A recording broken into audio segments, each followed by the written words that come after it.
Muy bien, lo decíamos, ¿no? Uno de los factores económicos con que empiece este 2025, si uno hace una analogía, cuando uno se casa hay una luna de miel. Después se ven las diferencias.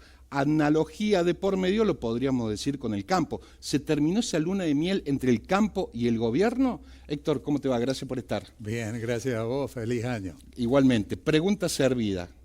Siguiendo con la analogía, yo creo que en el análisis de la actual discusión que hay del sector agropecuario con el gobierno nacional, parte de una cuestión política, de un compromiso político. O sea, este es un sector que apoyó decididamente la candidatura de Javier Milei, las ideas de Javier Milei, a la luz de una promesa que lucía muy tentadora.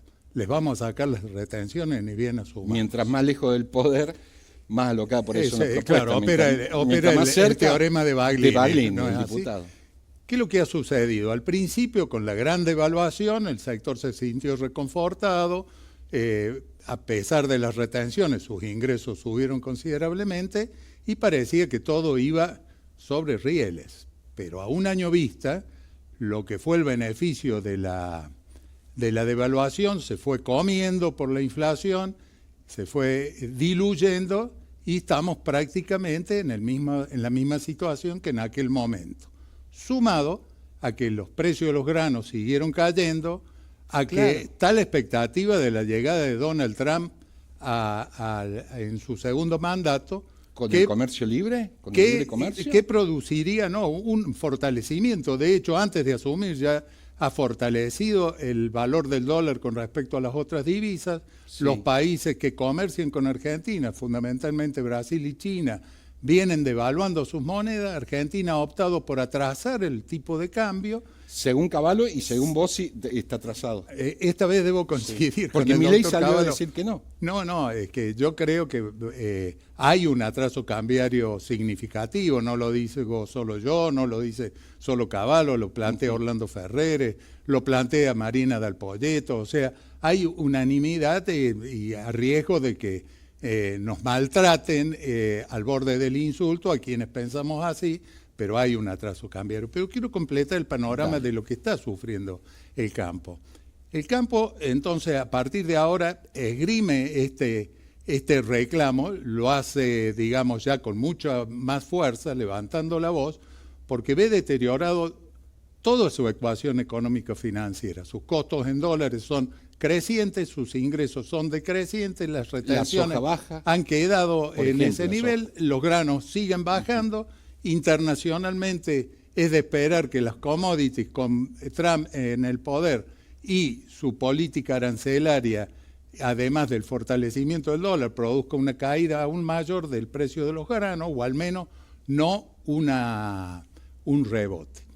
A lo cual hay que sumarle algo que preocupó muchísimo al sector agropecuario. Si bien no se ha sancionado y parece que el gobierno extrañamente va a seguir trabajando con un presupuesto del año 2023 reconducido, en el proyecto del presupuesto 2025, la partida correspondiente a los derechos de exportación, que son las retenciones, se duplica, o sea, se pasa de casi 5.500 millones de dólares en el año a 11.000 millones de dólares en el año. O sea que no tiene pensado, supuestamente, en este presupuesto que se va a basar con el 2023. Porque uno razonaría lo siguiente, está bien, la base 2024 es baja por algunas razones particulares, por la fuerte caída del precio de los granos en el primer semestre del año pasado, pero también porque previo a la elección y a la devaluación se adelantaron registraciones, una cuestión técnica de exportaciones que hicieron que, con relación a lo que fue realmente la cosecha, la recaudación haya sido más baja. Pero de ahí al doble es prever que se van a aumentar los precios de los granos un 70-75%, no da una respuesta a esta inquietud en la cual ya se está pensando. Entonces lo que piensa el gobierno no es bajarnos impuestos, sino mantenerlos y subirlos a los derechos de exportación. Sí, además en el campo ha caído muy mal algunas cuestiones puntuales, por ejemplo la apertura de exportaciones de chatarra que estaba vedado, que venía siendo prohibido por distintas razones, por ejemplo, exportar cobre de lo que sea el recableado de tendidos telefónicos, tendidos eléctricos, tiene toda una cuestión, y eso no tiene retenciones, o sea que está libre de impuestos ese tipo de exportaciones. Sí. Entonces, el malestar ahí, para redondearlo, está creciendo, está convergiendo al malestar que tiene el sector manufacturero, el sector industrial, y solamente vemos, digamos, con buen talante al sector financiero y a algunos sectores vinculados a la minería y a la energía, es decir, a lo extractivo, pero no al valor agregado. ¿Cómo crees que puede llegar a terminar esta cuestión de la retención? Pues todos los gobiernos lo han ido prometiendo, menos el kirchnerismo, ¿no? Que puso la 125, que tuvimos al borde de una guerra civil, etcétera.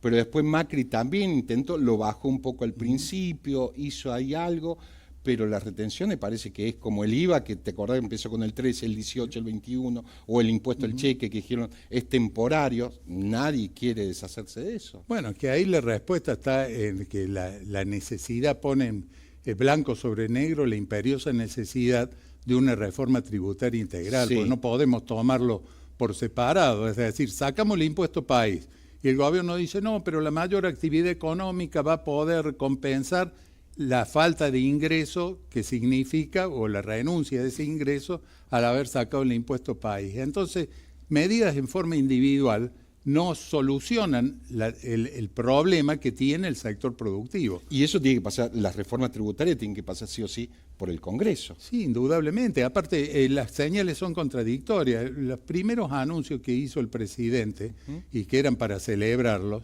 en el año 2025, dijo, voy a sacar 80 impuestos. Sí. Pero la primera señal concreta es que un impuesto de baja recaudación, que solamente provee... ¿El de turismo? El 7,5% sobre los pasajes al exterior, que como vencía, todos esperábamos, bueno, esto pasó a la historia. No, por un decreto de necesidad y urgencia, obviando al Congreso una vez más, se renovó este impuesto. Entonces, falta una señal clara en este aspecto para que tanto en lo político como en lo económico haya una luz de esperanza al final del túnel. Héctor, ¿qué se puede esperar para este 2025 con un dato que los inversores, el mercado lee? Elecciones. Bueno, el año electoral históricamente en Argentina ha sido un año de alta volatilidad. El gobierno está apuntando a que esa volatilidad no se dé en los financieros, se mantenga lo más baja posible, y para eso recurre a una serie de herramientas monetarias que le permitan seguir manteniendo la inflación bajo control, seguir teniendo los flujos necesarios para fortalecer la reserva, para fortalecer ese préstamo de los bancos privados que dieron, el Fondo Monetario que estaría a punto de renovar. Habría un programa del fondo, pero yo creo que por eso hablo de la integridad o la integralidad con que hay que ver las cosas. Nosotros tenemos por delante importantes vencimientos. Argentina hoy pagó con éxito un vencimiento de privados que era de magnitud. Pero le quedan casi 14.000 millones de dólares más que atender. El gobierno apunta a un rollover del capital y pagar solo los servicios de interés, y con esto poder llegar a la elección sin modificar la política cambiaria. Ahora, un programa del Fondo Monetario con fondos frescos va a ser una discusión muy grande, porque el fondo le está diciendo, yo le voy a dar fondos frescos, pero realmente son para fortalecer reservas, porque las reservas están en el mismo nivel que el año pasado, en términos netos. Ese préstamo que le daría el Fondo Monetario Internacional sería para fortalecer la reserva y no salir a calmar el dólar, por ejemplo, como hizo Caputo. Como lo hizo Caputo la otra vez. Entonces ahora tiene que hablar con Caputo, que Caputo ahora le dice, no, me he arrepentido de lo que hice y ahora no lo voy a hacer. Entonces esto genera incertidumbre acerca de dónde va a llegar o cuál va a ser el formato de ese nuevo programa. El gobierno apuesta a un decidido apoyo de Donald Trump y que todo el peso de Estados Unidos en el board del Fondo Monetario haga el libre comercio. esta apuesta con postura. el libre comercio de Donald Trump que es proteccionista básicamente, diciendo voy a cobrar mucho más aranceles a los extranjeros. Si uno ¿no? pone blanco sobre negro, Sí. los postulados políticos de Javier Milei, los postulados políticos de Donald Trump, las características de la economía argentina y las características de la economía de Estados Unidos, uno no encuentra puntos de contacto en donde realmente pueda haber, salvo que la apuesta, que creo que viene por ahí, sea a la de conformar un frente político de ultraderecha, de ultraderecha, ultraliberal, sí, y que allí haya que jugar ciertos papeles por encima de las condiciones económicas. Ahora, esto está por verse, o sea, la pregunta es, Donald Trump, que sí, ya tuvo con Macri un fracaso porque que se jugó con ese préstamo más grande de la historia. Se jugó con este préstamo, los resultados están a la vista de todos. Sí. ¿Va ahora a cambiar esa postura o lo que vos dijiste al comienzo, la realpolitik, cuando ya se está en el poder y hay que administrar las cartas ya en serio, la cuestión se vuelva más moderada? Y ahí va a entrar mucho a jugar la geopolítica, ¿no? Un aliado fuerte en el sur con el riesgo de que se pueda ir y vuelve el kirchnerismo. Me parece que eso va a jugar mucho. Sí, más allá de otro interés que el análisis pasa por ese lado.